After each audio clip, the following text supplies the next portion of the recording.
Welcome to Selfish Confidence, a place where we can connect and be real about how hard it is to be your damn self. My name is Jess, and my goal is to help you build confidence and belief in yourself to live any life path you want, even if it's unconventional. It's time to flip off societal pressures and connect with women who've also felt on the outside by their life choices. We're here to encourage you to grab the mic and speak your truth. I know it can be scary, but we're in this together. Let's get started.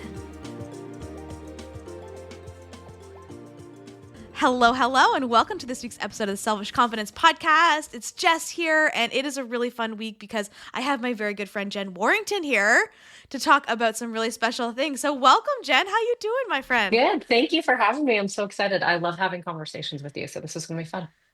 It's going to be so fun. After we've just talked for about a half an hour Yeah, about all things baby, now it's right. time to get into the juice. As long We as I waited to haven't hit scared you. record. Yeah.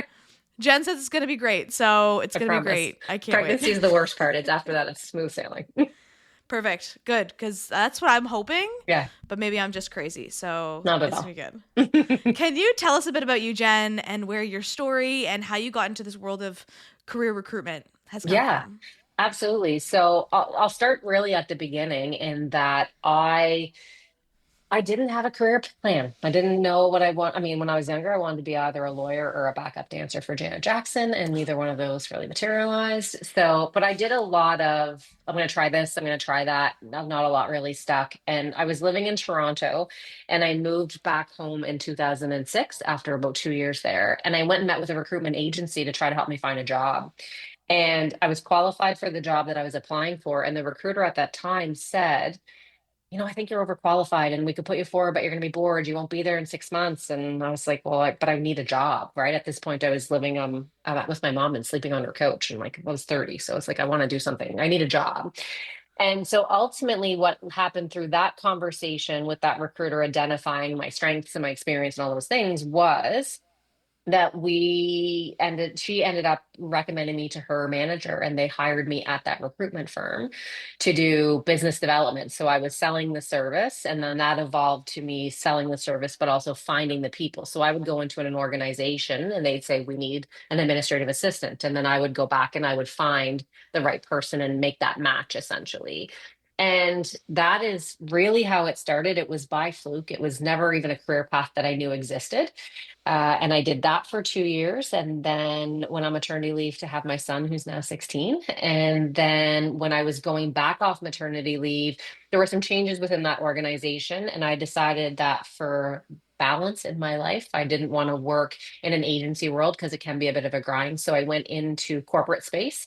I worked for Eastlink here locally in Halifax for 2 years, and then I went to Manulife for 10, did recruitment the whole time. And then I was packaged out just before the beginning of the pandemic due to a global restructure, not the pandemic itself, and decided I was going to bet on myself and go all in and try this independent consultant route as a recruiter. And then the pandemic hit.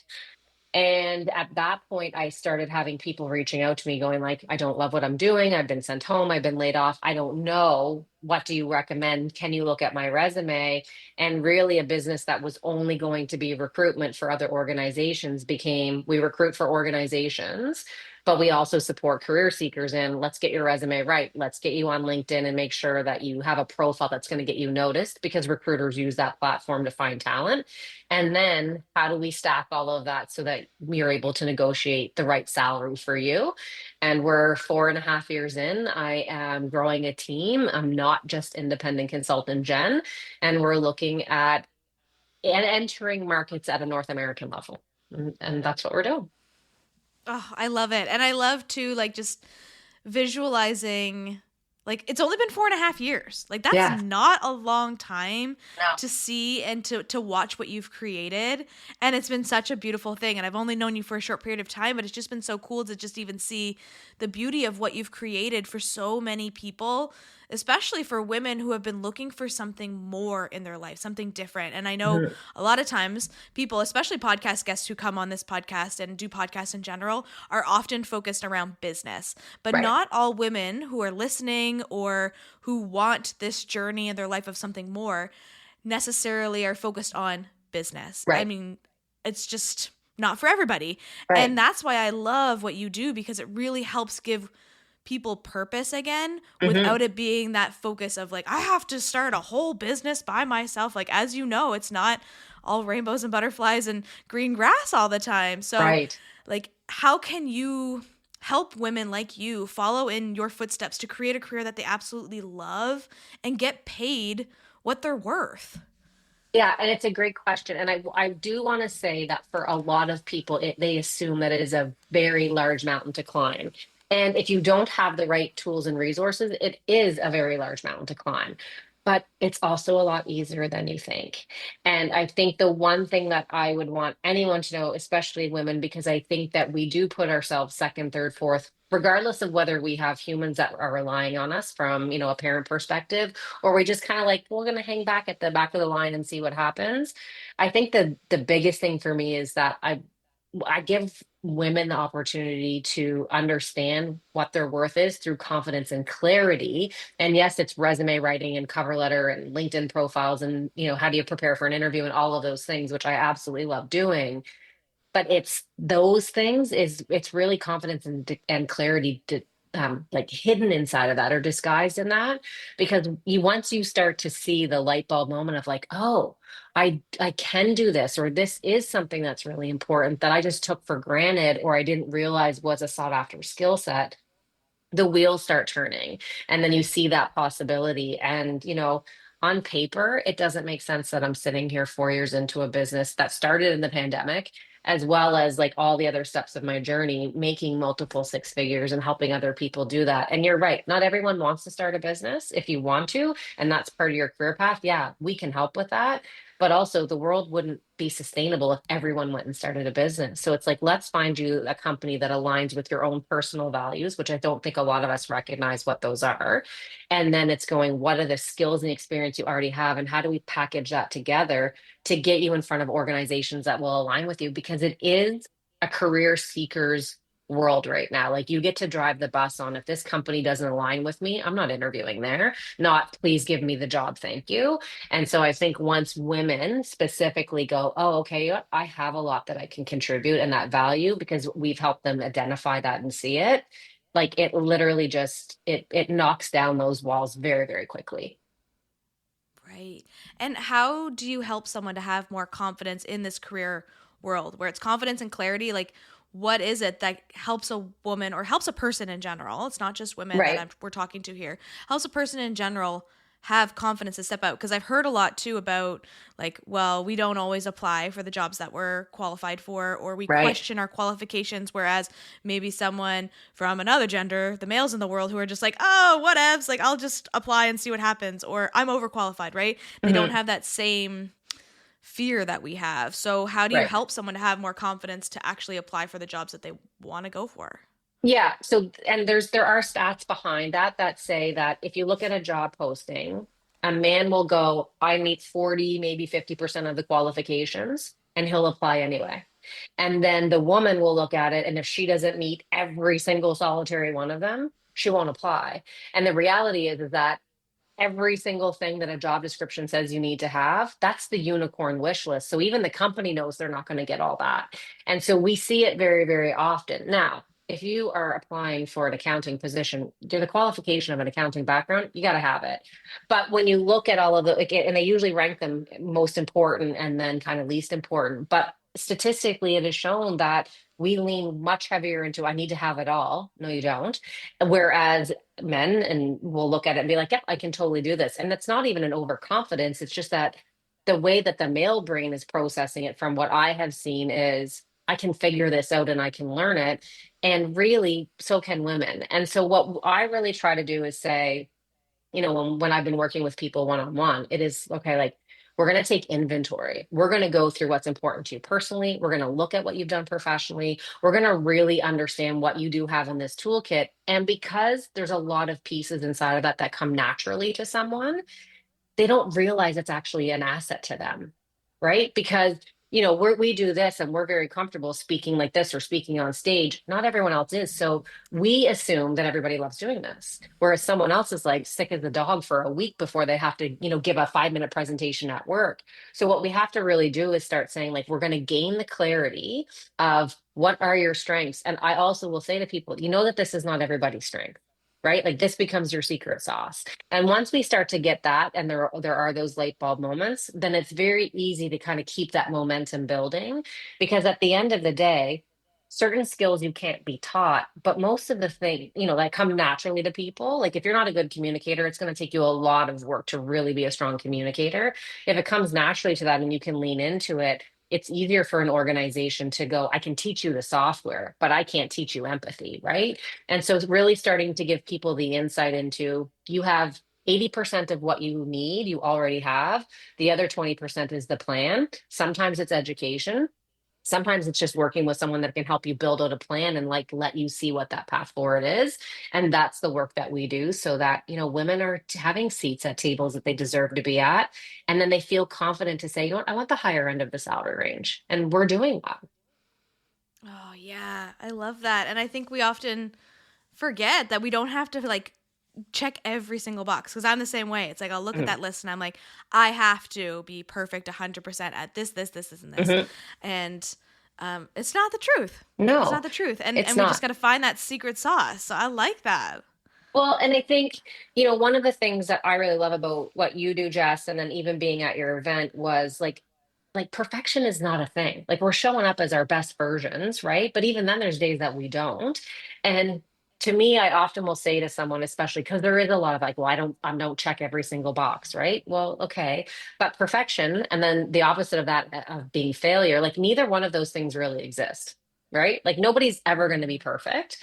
And then like you think about like all these athletes that are like really decorated, or someone who's been very successful in their career. Well, they haven't that hasn't been that way all the time. There's been stumbles. So perfection isn't a thing. And neither is failure, because you ultimately end up learning from it. And then you're able to like pivot or do something different. So I try to really speak to people. And again, not to pick on women, but we really lean into this perfection thing. And I've got to be all the things for all the people. And at the end of the day, it's just not realistic. So I try to say like perfection doesn't happen, failure doesn't happen, like those things don't exist. We're going to meet in the middle, because everything is teaching us something. And then I'm trying to apply that so that people can really again say, I need to have a seat at that table, because I now understand that it's not about being perfect and checking all the boxes on the list. Right.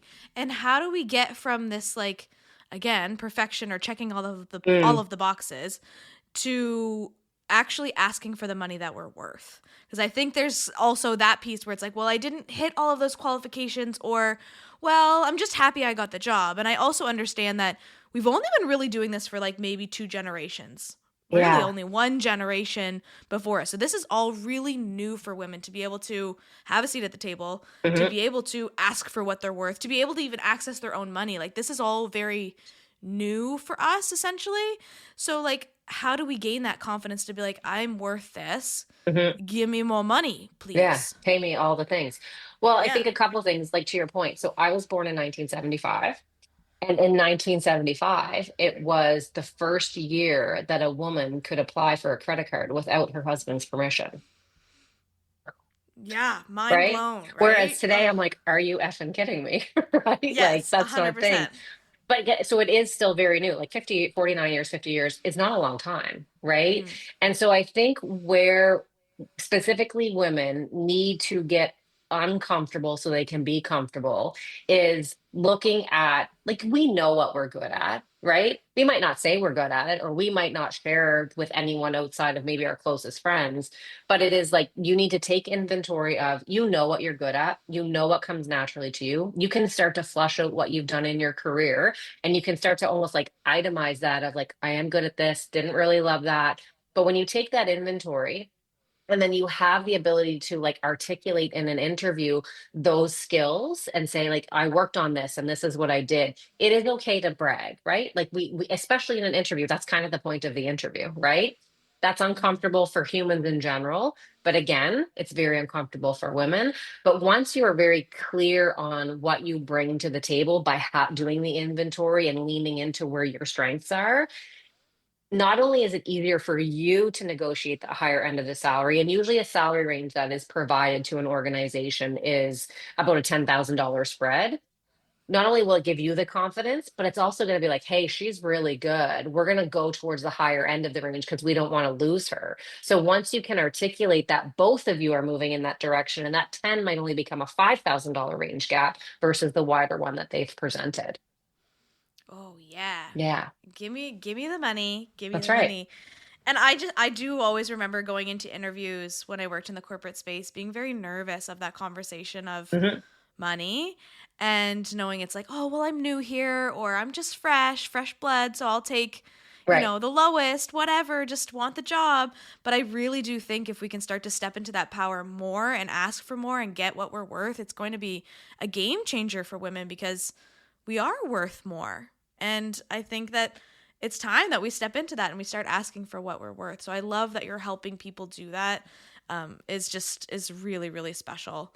Well, The and I other thing think, go sorry. ahead. No, I No, was you go ahead. what I was gonna say is that I hope that this one piece will help anybody going in is that before, so like if we go back 15, 20, 30 years, it was the organization, thank God they gave me a job, they picked me, they Mm-hmm. gave me a salary, thankfully I have a paycheck.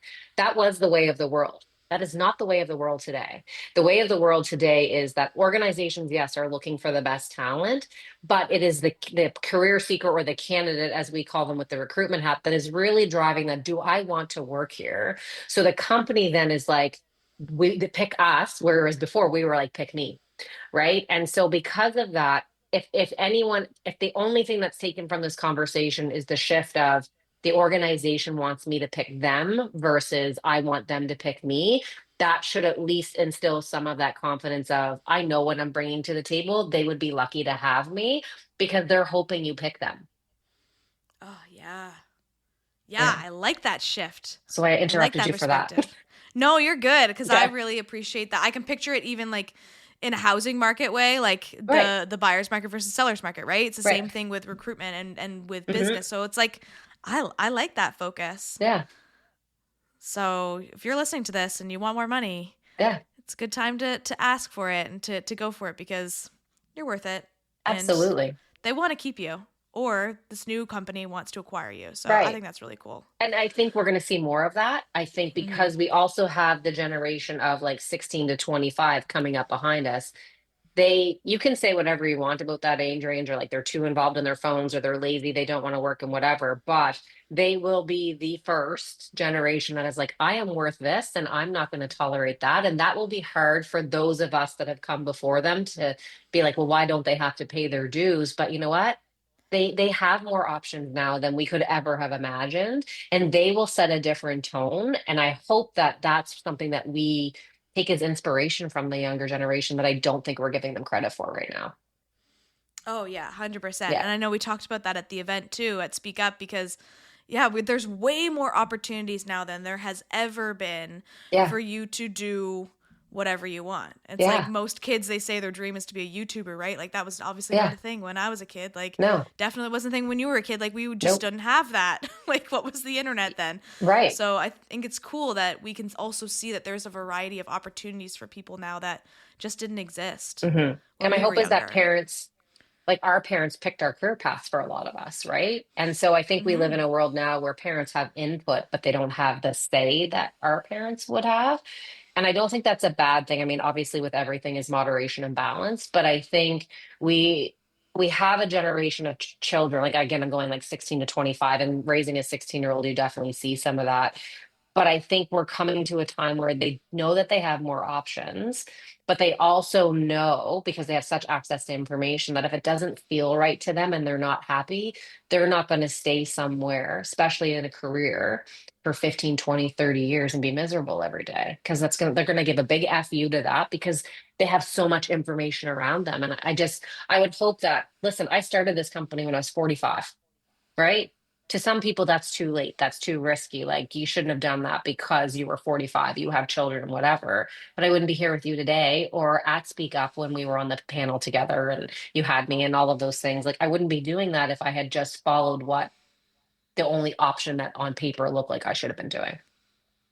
Yeah, and I always admire seeing someone taking a risk at in their 40s, 50s, 60s, 70s, whenever it is that you Mm, want to take a risk because for me, I always think I'm past my prime, right? Like I'm only Right. having my first kid now at 34, almost 35, and uh, you think it's too late because Yeah. society has told you for so long it's too late. And I've always appreciated people who made big risks and did big changes later on Hmm. because I'm like, oh, wait, like obviously I still have time. And like, Yeah. it's true. We all have lots of time. Hmm.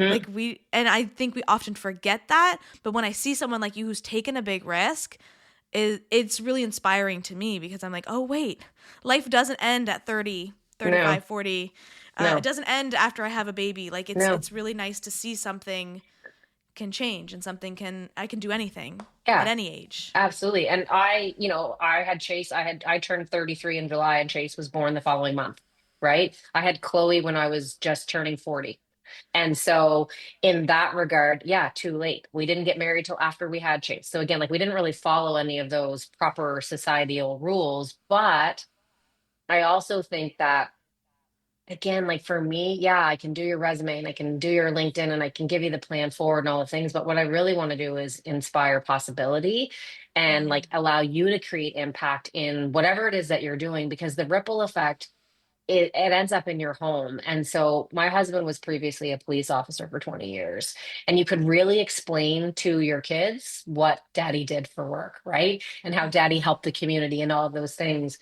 But to then turn around and have to articulate your job as a recruiter was really, really hard around doing that. And so one of the things that I finally got to a place, especially with Chase, he was probably like 7, was I help people do work that they like so that the money that they're making allows them to provide for their family the same way that dad keeps the community safe. And it took a long time to figure that out. But at the end of the day, like that was what the impact of recruiting was. And I could explain that to him about like, I give people jobs and jobs give people money so they can travel or have a baby or whatever that is going to be.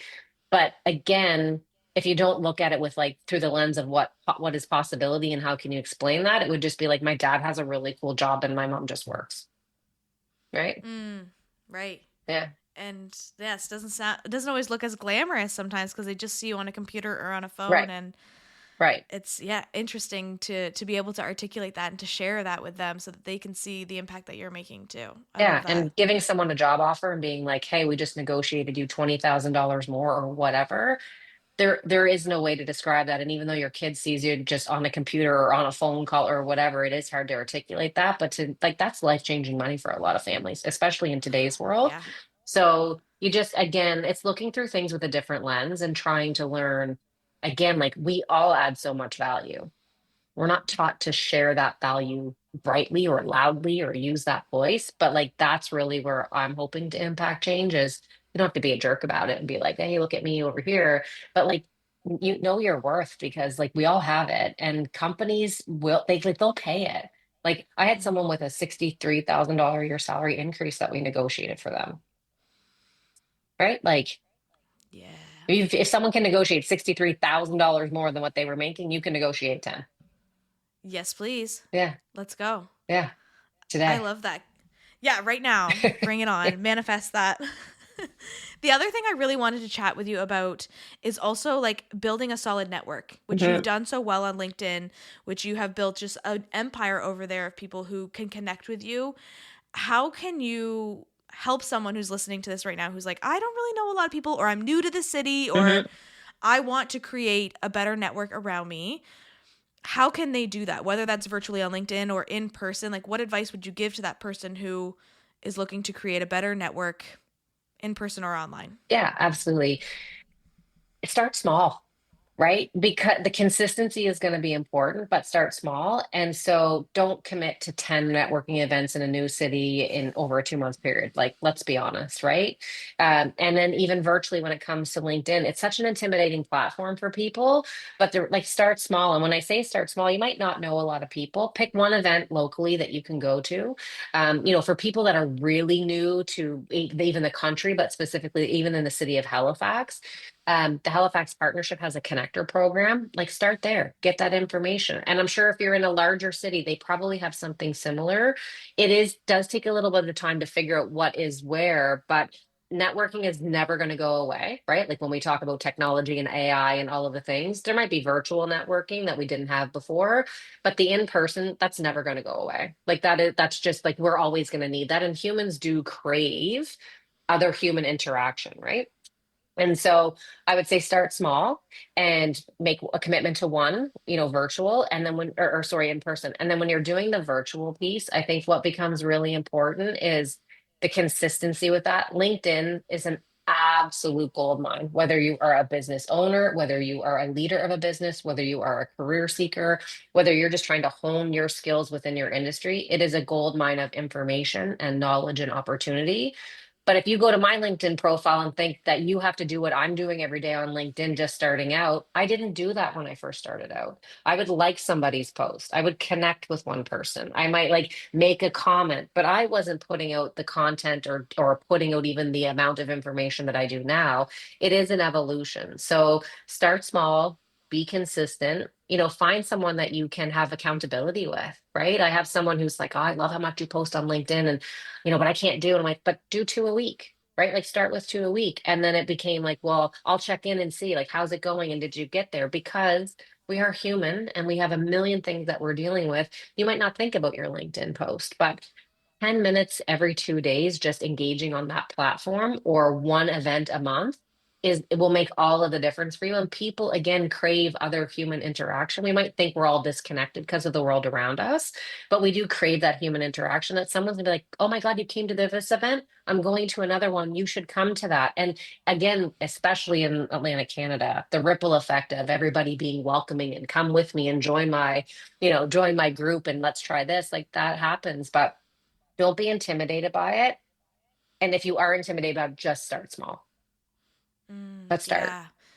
What I've been trying to add more and more, especially in person networking events, to my year. Yeah. And it's not even that I'm new here. I just feel like I haven't been in that, especially business owner space, Hmm. or have been known in that business owner space. So, can you give someone some advice on like what do you talk about when you meet someone? If you're like an introvert like me, you're a little scared, and you Hmm. go to an in-person networking event, do you go with business cards? Do you say, "Hey, how are you? What do you do?" Or is there Yeah. like a better intro for like a networking event that you're just like, what do we even say? Yeah. Like your pants, you look Right. good, nice Yeah. butt. Nice butt. Right. No, so I don't take business cards. I use my LinkedIn. Right. So if I'm like, hey, we need to connect, are you on LinkedIn? Here. And like, you can get a QR code off your LinkedIn profile, but you can also just be like, let me look you up now and I'm going to connect with you. But before you get to that point of either handing out a business card or saying, let's connect on LinkedIn, what I have encouraged people to do is again, like ask what brought you here? Right? Or are you by Mm, yourself? Or who did you come with? Or, like very, again, the organic and authentic conversation. Like if you came up to me and were like, hey, I'm Jess and I do this, this, and this, and like, can we meet? I'm gonna be like, whoa, right? But we get nervous because we assume that people don't want to talk to us. But like the four people that you might be standing beside might not be talking because they're nervous as well. So I think if we can start to eliminate, I shouldn't be in this room when everyone else has all their shit together. And if you have to beat me mm-hmm. out, I'm sorry. But like, if No, you you're think good. that, you're making the wrong assumption because we all have insecurities or we all feel like we shouldn't be in the room that we're in. I didn't think that I should apply to be on the panel when I did. And it was Kate on my team that was like, you need to make this video and apply for this. And I was like, she's not going to want me there. And she was like, just do it. Right. And one of the very first events I went to through a business group that I was in, I drove 2 hours to Digby for this like retreat for 3 days. And I sat in the car for 2 hours, and I was going to turn around and go back home. And that ultimately ended up to me the following year winning an award through that group and doing business with a ton of people that the year before I didn't even know and I was afraid to talk to. So I think we just tell ourselves stories, right? And our brain is our best friend or our worst enemy, usually our worst enemy because it's trying to protect us and not push us outside of our comfort zone because we're geared to survival. But like everybody in that room has something to be afraid of, right? Mm-hmm. Even though it's not realistic, it's running through their mind. So I just always approach it of like, what brought you here tonight? right? Did you come by yourself? Do you know someone? And just like the small talk, because then they're gonna be like, oh, thank God somebody spoke to me. And then they'll start asking you the question, and the conversation will just flow very naturally. I just wouldn't lead with, hi, I'm Jen, and I own the Warrington Group, and I have a podcast, and this is what I help people do every day. I'm going to approach it from, hey, who are you? Right. And then in just a really authentic way, like, what brought you here tonight? You might have won a ticket to that event. And you can be like, oh my God, I wanted a ticket to this event. And so I came. I'm like, oh my God, that's so cool. Right. Like, it doesn't have to be, hi, I'm Jess, and this is what I do. Yeah, I'm not very good at that. My No, husband nobody always is. tells me, he's like, Jess, you got to be a little more forward. And I'm like, I prefer my approach. Thank you. But you're an You know? introverted extrovert, right? Like, and I Yeah. feel like I'm the same way. Like, I get very energized in those rooms, but then I also get tired. I could sit here and do this for Oh, hours, yeah. All right? day. But I think most of us are a balance of that, Mm-hmm. right? But again, it's like, oh, if you're not extroverted, you shouldn't go to those events. Well, why not? Like, who's making these rules for us to follow, Yeah. right? And I think like for me, the one-on-one is like really, really special and I can focus on it a lot Hmm. easier than in those bigger groups. But Speak Up was an event of I would say 75% introverts. Like most people who went to it were introverted. And it was a really interesting to see a space that was welcoming and loving for introverts because I know that's not the typical, Hmm. but also very overwhelming for people too. So it's really interesting to see something like that created that Yeah. could make people feel safe to be able to come, even if you're introverted and even if you're scared. But I love that approach of like, hey, like, what brought you here? Yeah. It's a very easy opener than, what do you do for work? Tell Right. me about you. And Yeah. I was even thinking as you were speaking, like, had I not gone to a networking event, I wouldn't have met you, Jen. We met at a networking event that you were speaking at. So I think Oh, that's pretty cool too. Earlier this year, I can't even remember which one it was. Maybe it was like a BNI event or something, like some kind of business event. was it at the International Women's Day at Workspace? And 100%. It was okay. International Women's Day. Yeah. Okay. Yeah. So like we Interesting. wouldn't have even connected or you wouldn't have even known about Speak Up had you not gone to an in-person networking Right. event. And I think we need both, right? Like, Mhm. I think we need in person, and I think we need virtual. I think we need pieces of us being extroverted. I think we need pieces of us being introverted. I think we need pieces where we're confident, and I think we need pieces where we're a little bit scared. Like, everything is like obviously a Mm. paradox, and that kind of is frustrating. But I think we need all of those pieces because, like you said, like, what if we didn't know that? Right? Then we wouldn't have met at that event. And then again, Kate was like, you need to like put this video through. And I was like, yeah, you're right. Okay, I'll do it. And then I like recorded it and erased it, recorded it and erased it probably a gazillion times. And I was like, skip it, like just leave this part of your brain over here, do it, send it, and don't think about it again. To then again having the opportunity to be on the panel, which I absolutely loved, and it was incredible. And I left there energized, even though sometimes after things like that, you're like, okay, I'm just kind of tired. I don't want to be around people. I didn't feel that way. But there was still parts of me up until being on the panel with the women that you had selected, which I felt everybody was really aligned, that I was like, I shouldn't be here. Right. And like at the end of the day, that stuff's BS. We should all be in Yeah. those. We should all be okay taking up space. And I bet too, if you asked every person on the panel, they would have said the exact same thing. Like, I don't belong up here. I Yeah. don't know what I'm doing sitting with these women. Like, I I think shouldn't we be all on a said it stage. at one I point on think the panel, so. right? Because it's so interesting that we automatically think that. And I know that that's like, I can see the value in each and every person on that stage and each and every person in that room, but we don't always get to see it in ourselves. And so, yeah, Well, that was really cool. yeah. And I think just in general, we're taught to play small, right? And Hmm. we're taught to not take up space. And I don't think that's a gender thing. I just think that's a human thing. I think that certain people break out of that earlier than others. But I also know, like, as I'm watching my kids grow up, and you'll see this, and you'll be in all of these stages very, very quickly, is like we almost have to empower them to play big so that when they get to our ages, they're not deflated by, I had to play small my whole life. Like, I was never taught to Hmm. be confident or stand up for myself or have difficult conversations. And my kids are doing that. And I would probably only have started doing that in my 40s, and maybe sometimes would still avoid it now. Yeah. Take up space. Somebody has told me before too of the discomfort because we do live in a smaller province, east Hmm. coast of Canada, that it can be an east coast thing too, but I feel like it is time for us to kind of break through that and to take up the space that we need and Yeah. share the messages that we have to share and be big. Like, why not? What's the worst that's going to happen? Nothing. Right. I hope Right. not. No, but like again, think of all of the again, I mean, I'm sure I only know like maybe 2% of the things that you've done just in the short time that we've known each other. But like think of all of the things that you have done that might have gone well, not well, what have you. Like, what's the worst that has happened? You start over, you try again. Yeah. Someone says something that like you're kind of like bothered by, but like at the end of the day, who cares? Really? Because it's not going to matter in 5 years. Yeah. The only thing I'm thinking is you get pregnant and you barf for 9 months and then you have a baby. Yeah. Right? And then you'll probably do it all over again. And then you'll all of a sudden blink and you'll have a 16-year-old who's learning to drive, because that's where I'm Wild. at. And then I have a 10-year-old who thinks she's 30 and just wants to travel the world and could not Oh be my more gosh. opposite. Like it's just like that's the world we live in, right? It really is the cliche of like life's a journey, not the destination.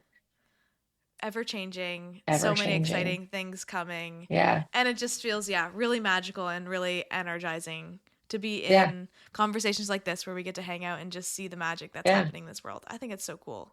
Yeah. Can you tell our listeners where they can connect with you, where they can find you online, Yeah. where all the things? All the things. And your Okay. podcast? Oh, my podcast. Okay. So the best place to find me is LinkedIn, Jen Warrington. I wouldn't go look for the Warrington group. I mean, it's there and we have a presence, but the big presence for me is my personal LinkedIn because I've been using it for 17, almost 18 years for recruitment. So Jen Warrington on LinkedIn. I do host a weekly podcast called the Career Fuel Podcast. We launched that in September and it's a ton of fun. I love it as the chatty Cathy growing up, but also someone that sat on the sidelines to be able to be in front of that and have those conversations is really exciting. So there's the Career Fuel Podcast. We are on Instagram under the Warrington Group. And then really, it's just I'm trying to be bigger and bolder and be at more events, especially in local areas, and then trying to get out more. But I think the biggest thing for me is how do I have a presence on LinkedIn and Instagram that I can educate? And then obviously the Career Fuel podcast is a real big passion project of mine, and I'm just going to keep talking.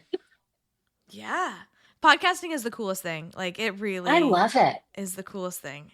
I love it. And we So do ours through Podstarter. So they like I just show up and get to like riff and be me. And some weeks we have guests and we tell amazing. really cool career stories about how they got there. Sometimes we have a guest who I've worked with and again the evolution of their career journey and where they're at. And then we do some solo episodes where I'm just talking about all the things that I wish as a recruiter people knew so that they can again find those careers that they want and be paid what they're worth. And it just I don't know, like I could literally sit every day and just either talk to people or I guess talk to myself when I'm doing that too. Because I just think everybody has such a really cool story. Yeah, I Yeah. agree. It's nice Yeah. to be able to give women and people a platform to be able to use their voices. Yeah. And I So would I just have, encourage anyone to like just use your voice. Like we want to know each other's story, right? yeah, yeah. Yeah. I have a couple questions that I ask every guest that comes on the podcast. You ready? I love rapid fire questions. Okay, give it to me. Okay. What's your favorite compliment to receive? I'm a good mom. Oh, yeah, you Yeah. are a good mom. Thank you. Jen had to push this call by a few minutes because she had to help her son get into the house who is injured right now. So I would say you're a great mom, Thank Jen. you. Thank you. What's your favorite thing to do to boost your mood when you're feeling grumpy? Oh. So people in my family might not agree with this. I don't feel I get grumpy very often. But I do feel that what boosts my mood when I'm not feeling myself is I listen to podcasts or I'm listening to Taylor Swift because I'm in this whole thing with my daughter right now. And for me, it's just sitting down and like writing out my thoughts and always a good piece of chocolate. Oh, yeah. Yeah. I was just about to text my husband to be like, bring home chocolate, please. Yeah. So I see you. I don't even ask And my also, husband anymore. I just go buy it a big bunch of it and I hide it in places in the house and like, why are there oh, all of these wrappers? And I'm like, yeah, me. because I've put it there. Yeah. Thanks. And you just went to go see Taylor Swift, didn't you? I did. I took Chloe to Toronto for night four of Taylor Swift. Oh, Yeah. amazing. Yeah. It was worth every hard-earned penny earlier in the year to put forward to do that. Like it was the coolest thing. And I've seen really cool concerts. My first concert Yeah. was Tina Turner. And Oh, I've seen yeah. Cher and Elton John and like really cool, like legendary people. And this was incredible. Next Yeah. level. Next level. Oh, so cool. Yeah. Okay, one more. Do you have a Okay. song or a quote that boosts your confidence? I do. So it's a Taylor Swift. No shame. No No, but shame. a year ago, I knew hardly any of her songs, right? So I don't know, like, so I have a tattoo here. It says Daylight, and so in the Taylor Swift song Daylight, and my family has made fun of me for doing this, but there's a part at the end where she's speaking, she's not singing, and it says, "I want to be defined by the things that I love, not the things I hate, not the things I'm afraid of, or the things that scare me in the middle of the night. I believe that you are what you love," and like that has been my go-to since then. I love it. Yeah, So good. yeah. So good. Well, thank you, Jen, for being here, for sharing your truth and your light. And we are just so grateful to have you here and to have your story and for you to be inspiring so many people to go after something big and to chase the careers they love and to make more money. Let's Yeah. go. Chase your greatness. Thank you for I having love me. it. Thanks so much, Jen. Thank you. What's up, sis? I am so glad we could hang out today. If you love this episode, send it to a friend or share it on your social media and tag me so I can personally thank you for helping me sprinkle some confidence in the world. And don't forget, you are magic. Let's show the world your shine.